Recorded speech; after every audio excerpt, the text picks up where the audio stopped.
ಏನಂದರೆ ಕರ್ನಾಟಕ ರಾಜ್ಯದ ಹಾಸನ ಜಿಲ್ಲೆ ಬೇಲೂರು ತಾಲೂಕು ಹಳೇಬೀಡು ಹೋಬಳಿ ಐದಳ್ಳ ಕಾವಲು ಒಂದು ಸರ್ವೆ ನಂಬರ್ 1 2550 ಎಕರೆ ಭೂಮಿಗಾಗಿ ನಾವು 2021ರಿಂದ ನಿರಂತರವಾದಂಥ ಹೋರಾಟನ ಮಾಡಿದ್ವಿ.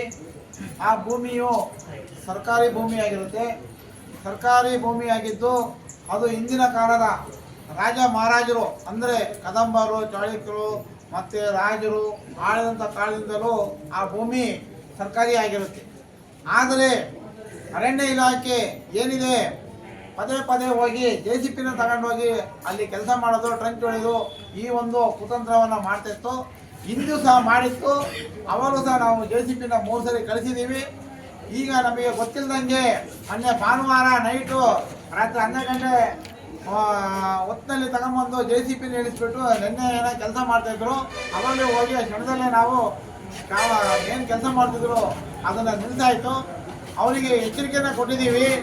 ಇದು ಸರ್ಕಾರಿ ಭೂಮಿ, ಸರ್ಕಾರಿ ಭೂಮಿಗೆ ತಾವು ಬರೋಂಗಿಲ್ಲ. ಸರ್ಕಾರದ ಒಂದು ನಿಯಮಾನುಸಾರ ಇದೆ. ಮಾನ್ಯ ಘನವಿತ ರಾಷ್ಟ್ರಪತಿ ಸಾಹೇಬ್ರವರ ಏನು 1961ರಲ್ಲಿ ರೈತರಿಗೆ ಕೃಷಿ ಭೂಮಿನ ಕೊಡಬೇಕು ಆ ನಿಯಮಾನುಸಾರದಲ್ಲಿದೆ.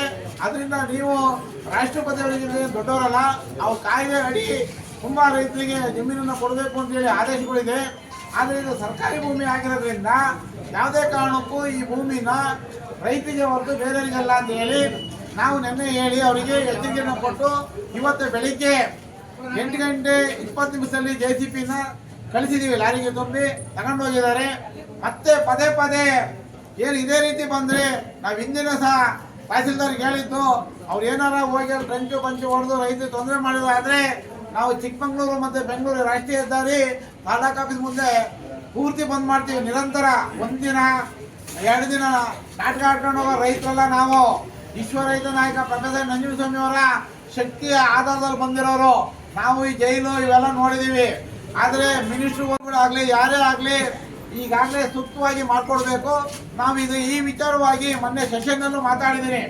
ಸೆಷನ್ನಲ್ಲಿ ಮಾತಾಡಿದಾಗ ಅಲ್ಲಿ ಹೇಳಿದ್ದಾರೆ, ನಾವು ಸೆಷನ್ನಲ್ಲಿ ಏನು ಹೇಳಿದ್ದೀವಿ ಅಂದರೆ ಐದಳ್ಳ ಕಾವಲು ಜಮೀನಿಗೋಸ್ಕರ 5,000 ಕಿಲೋಮೀಟರ್ ಪಾದಯಾತ್ರೆ ಮಾಡಿದ್ದಾರೆ ಹೋರಾಟಗಾರರು. 875 ಜನ ಆ ರೈತರಿಗೆ ಕೊಡಬೇಕು ಭೂಮಿನ, ಆ ರೈತರಿಗೆ ನೀಡಬೇಕು ಅಂತ ಹೇಳಿದ್ವಿ. ಆಮೇಲೆ ಸೆಷನ್ನಲ್ಲಿ ಏನು ಹೇಳಿದ್ದೀವಿ ಅಂದರೆ ಅವರು ಮನೆಗೆ ಯಾವ ಜಿಲ್ಲೆಯಲ್ಲಿ ಇದ್ದಾರೋ, ಯಾವ ತಾಲೂಕಲ್ಲಿ ಇದ್ದಾರೋ, ಯಾವ ಹಳ್ಳಿಯಲ್ಲಿ ಇದ್ದಾರೋ ನೀವು ಆ ಜಿಲ್ಲೆ SP ಅವ್ರನ್ನ ಕಳಿಸಿ, ಅಲ್ಲಿನ ಪೊಲೀಸ್ ಕಳಿಸಿ, ಅಲ್ಲಿನ ತಹಸೀಲ್ದಾರ್ ಕಳಿಸಿ ಆ ಜಾಗಕ್ಕೆ ತಂದು ಸರ್ವೆ ಮಾಡೋಂಥ ವ್ಯವಸ್ಥೆ ಮಾಡಬೇಕು. ಯಾಕೆ ಮಾಡಬೇಕು ಅಂದರೆ ರೈತಿಗೆ ಸೂಕ್ತವಾದಂಥ ಬಂದೋಬಸ್ತು ನಿರ್ವಹಣೆ ಕೊಡಬೇಕು. ಅನ್ನದಾತನಿಗೆ ಬಂದೋಬಸ್ತು ಇರುವ ಇಲ್ಲ ಅಂದರೆ ಮತ್ತೆ ಯಾರಿಗೆ ಕೊಡ್ತೀರಾ ಅಂತ ಕೇಳೋದಕ್ಕೆ ನಾವು ಮಾಡ್ತೀವಿ ಅಂತ ಒಪ್ಕೊಂಡಿದ್ದಾರೆ. ಅದನ್ನು ನಾವು ಮಾಡಿದ್ದೀವಿ, ತಯಾರು ಮಾಡಿದ್ದೀವಿ. ಈಗ ಆ SP ಕೊಡ್ತೀವಿ. ಎಲ್ಲಿಗೆ?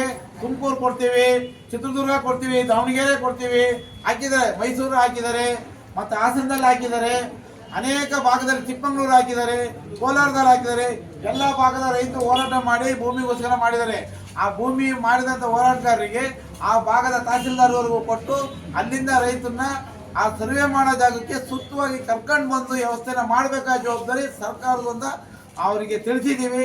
ಇವತ್ತ ಏನು ಅಂದರೆ ನಾವು ಅರಣ್ಯ ಇಲಾಖೆಯವರು ಮತ್ತೆ ಪದೇ ಪದೇ ಆ ಜಾಗಕ್ಕೆ ಹೋಗಬಾರ್ದು. ಆ ಅರಣ್ಯ ಇಲಾಖೆ ಅಧಿಕಾರಿಗಳು ಪದೇ ಪದೇ ಆ ಜಾಗಕ್ಕೆ ಹೋಗಿದ್ದೆ ಒಂದು ಗೊತ್ತಾದರೆ ನಾವು ಬೇಲೂರಲ್ಲಿ ಬಂದು ಚಿಕ್ಕಮಗಳೂರು ಮತ್ತು ಬೆಂಗಳೂರು ರಾಷ್ಟ್ರೀಯ ಹೆದ್ದಾರಿಯನ್ನು ತಡಿಬೇಕಾಗುತ್ತೆ. ತಡೆಯೋದು ಅಂದರೆ ಸುಮ್ಮನೆ ತಡೆಯಲ್ಲ, ಏನೋ ತಡೆದ್ಬಿಟ್ಟು ಹೋಗ್ತಾರೆ ಅಂತ ಇದು ನಾಟಕ ಒಟ್ಟಿ ರೈತರಲ್ಲ, ನಾವೇನೋ ನಿರಂತರವಾಗಿ ತಡಿತೀವಿ. ಅದಕ್ಕೆ ಹೊಣೆಗಾರರು ಸರ್ಕಾರ ಜವಾಬ್ದಾರಿ ಇರುತ್ತೆ, ತಾಲೂಕು ಆಡಳಿತ ಜವಾಬ್ದಾರಿ ಇರುತ್ತೆ. ಅವ್ರು ಹೇಳ್ತಾರೆ ತಾಲೂಕು ಆಡಳಿತಕ್ಕೆ ಗೊತ್ತಿಲ್ಲ ನಮಗೆ ಜಮೀನಾಗಿರೋದು ಅಂತ. ಏನ್ರಿ ಇದು ಕಂದಾಯ ಇಲಾಖೆಗೆ ಸ್ವಲ್ಪನಾರು ಜವಾಬ್ದಾರಿ ಇಲ್ಲ ಅಂತ ಅವ್ರು ಹೇಳ್ತಾರಲ್ಲ ಅರಣ್ಯ ಇಲಾಖೆಯವರು. ಅರಣ್ಯ ಇಲಾಖೆಯವರು ಹೇಳೋ ಮಾತಿಗೆ ನಮಗೆ ನಗೆ ಬರುತ್ತೆ.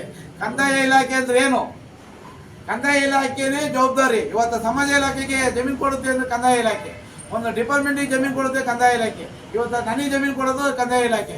ಕಂದಾಯ ಇಲಾಖೆಗೆ ಗೊತ್ತಿಲ್ಲ ನಮಗೆ ಆಗಿರೋ ಆರ್ಡ್ರು ಅಂದರೆ ಇದು ಅವ್ರಿಗೆ ಯಾವ ರೀತಿ ಆಗುತ್ತೆ? ಇದನ್ನ ರೈತರಿಗೆ ಮತ್ತೆ ಸಾರ್ವಜನಿಕರಿಗೆ ದಾರಿ ತಪ್ಪಿಸುವಂತ ವ್ಯಾಪ್ತಿ ಅವರ ಅರಣ್ಯ ಇಲಾಖೆಗೂ ಕಂದಾಯ ಇಲಾಖೆ. ನಾನು ಅದನ್ನು ಮಾತಾಡಿದ್ದೀನಿ. ಎಲ್ಲಿ?